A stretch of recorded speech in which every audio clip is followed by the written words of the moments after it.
Welcome to part 2 of our online lecture about foreign policy. The last part talked about what should America's foreign policy be, what are our different options, what tools do we use to accomplish that. We touched on who helps us accomplish foreign policy, and then lastly we finished up with what's the history behind foreign policy, which, reminder, is not on the test.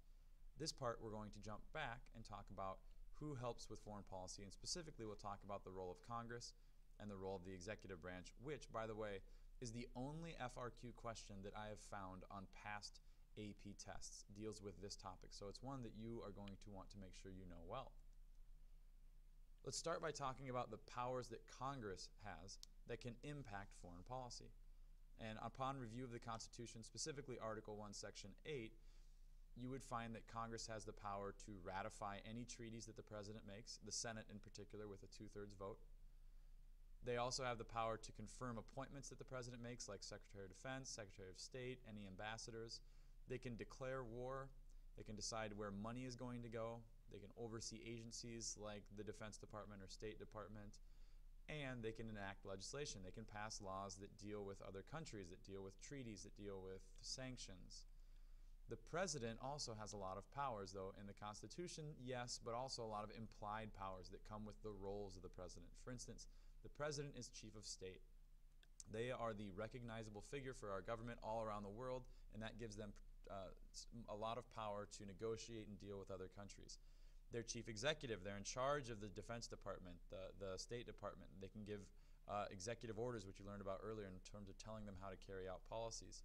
He's in charge of the military and makes final decisions about any military operations. Chief Diplomat means that the President engages with the rest of the world, can appoint ambassadors, can receive ambassadors from other countries, can create treaties, although they have to be ratified by the Senate. And lastly, the President's Chief Legislator, which we've learned about what that means. The President can work with Congress, can veto any laws that are passed by Congress, which gives them significant power. So if we look at this, there really is a power struggle that the Founding Fathers set up between Congress and the President about who would make decisions on foreign policy. Traditionally, Congress's power has waned. They've lost power when it comes to foreign policy, and the President's power has grown, especially around national crises like 9/11 or during wartime like the Iraq or Afghanistan war. That's when you really see the President's foreign policy powers grow. So let's look at this real quickly, and one of the ways that the President has grown their power is this difference between executive agreements and treaties. A treaty is an agreement with another country that is an official agreement that requires 2/3 approval from the Senate, right? And they're permanent unless repealed by laws. A classic example we talked about in class was Wilson with his 14 points and his League of Nations after World War I that he'd established with other European countries, and when he brought it back to our Senate, they refused to sign it. So a treaty that he had created, the United States did not sign because they didn't get congressional approval. So in order to get around that, many presidents throughout our whole history have used what's called an executive agreement, which is, I guess you could think of it as a loose agreement between two countries to do something mutually beneficial. So, for instance, it doesn't require Senate approval because it's simply an agreement, and they also might change from president to president, although oftentimes they don't. One example of something that you probably wouldn't think of as an executive order is NAFTA, right? Which is the North American Free Trade Agreement. That is simply an executive agreement between our president, okay, and countries like Canada and Mexico. It wasn't approved by the Senate, and it's an agreement that presidents have always upheld and continued to use because it's benefited the United States. So this has given significant power to the president to make international decisions for our country without going through Congress. So at the end of the day, the president works with Congress to create foreign policy and the many other agencies like the State Department, the Defense Department, and they work together, but oftentimes the president has been able to get things done on their own. One classic example of this Congress versus the president that you're going to have to know for this test and also the AP test at the end of the year is what the War Powers Resolution is. So we talked about this in class, a quick history behind it. In Article 1, Section 8, right, it says that Congress can do these things which would involve military operations. They can declare war, they can raise and support armies and decide where money is going to be used for them. They can provide for a navy. They can make rules about naval forces and governing them. They can provide for calling forth of a militia like a National Guard. They can provide organizing and arming and disciplining that militia. And then the last part, Article 1, Section 8, Clause 18, the necessary and proper clause, says that they can do anything that's necessary and proper to carry out these powers listed above. Right? And because of that, that gives Congress the power to declare war, is basically what we say. But the president in Article 2, Section 2 is called the commander-in-chief, right? And they're in charge of the military. So we talk about what's the difference here. The president can make war, and the Congress can declare war.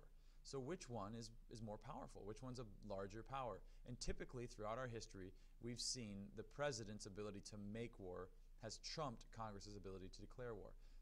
Oftentimes because during wartime efforts, we need quick, efficient decisions that a president can provide, and a deliberative body like Congress with 535 members and filibusters and all the things you've learned about would not be efficient or fast enough in order to make decisions. So Congress has typically ceded power to the president, and the War Powers Act is an example of them trying to get that back. The Vietnam War was initially started after this incident called the Gulf of Tonkin, and the Gulf of Tonkin resolution was when Congress authorized the president, didn't declare war, but authorized the president to initiate military operations in Southeast Asia. And presidents during that time took this as an opportunity to expand involvement in Vietnam until it escalated into a major conflict, although it never was officially a declared war by Congress. And at the end of that war, due to its unpopularity, Congress wanted to get some of that power in terms of war effort back from the president. So they passed the War Powers Resolution. And what does it say? It says that a president can only commit troops for 60 days without a declaration of war from Congress. And after they've committed those troops, they have to talk to Congress and send them a report on what they're doing, what their intention is. And if Congress doesn't give them a declaration of war, then Congress can demand after 60 days or 90 days for troop withdrawal for the president to withdraw troops. Okay? And this was designed to give power back to Congress, but it's been mainly ignored by presidents. And Congress has been, I suppose, happy to let the presidents ignore it, and they've done little to enforce it. So although it's a significant legislation and has played a small role, it typically doesn't play a large role because presidents mainly ignore it. So that's one classic example of the Congress and the president fighting over foreign policy. A few miscellaneous things that we covered last class too that you need to know for the test, and I'm not sure we covered that well from your reading in your textbook. Things like this. You should understand the requirements for someone to be president. And two examples, the most prominent examples of official requirements, are that the president has to be 35 years old, and they have to be a natural-born citizen. They have to be born in the United States. There's some unofficial requirements we touched on that don't necessarily exist anymore, but they're also fairly prominent. For instance, being white has been an unofficial requirement that people don't recognize, but it's been the case until Barack Obama was elected president. Being male is still an unofficial requirement. Hillary Clinton was the first major nomination, or close to be nomination, and some people think that she might run in the next election. And also then, being Protestant, in terms of Christian and Protestant, it was an unofficial requirement until Kennedy was a Catholic and was elected, John F. Kennedy. But still to this day, we have not had anyone who's not a Christian as president. So you see these unofficial requirements that exist, but really these are the only constitutional requirements. A couple other constitutional pieces you should understand. FDR, Franklin Delano Roosevelt, was president from 1933 to 1945. Right? He was elected 4 times and he died in his 4th term in office. And because of that, Congress and the American people established the 22nd Amendment, which is easy to remember because the 22nd Amendment creates a 2-year term limit, or 2-time term limit, I should say, so that presidents can only serve 2 terms, which would be 8 years. Right? And that's because of FDR being elected 4 times in a row. One other amendment that I asked you to understand is the idea of presidential succession. If the president were to die or be in some accident where they could no longer be president, then the vice president would take over. If the vice president couldn't do the job, then the Speaker of the House would take over. Then the President pro tempore of the Senate, then the Secretary of State, Secretary of Treasury, and these Secretary departments are in order in which they were established.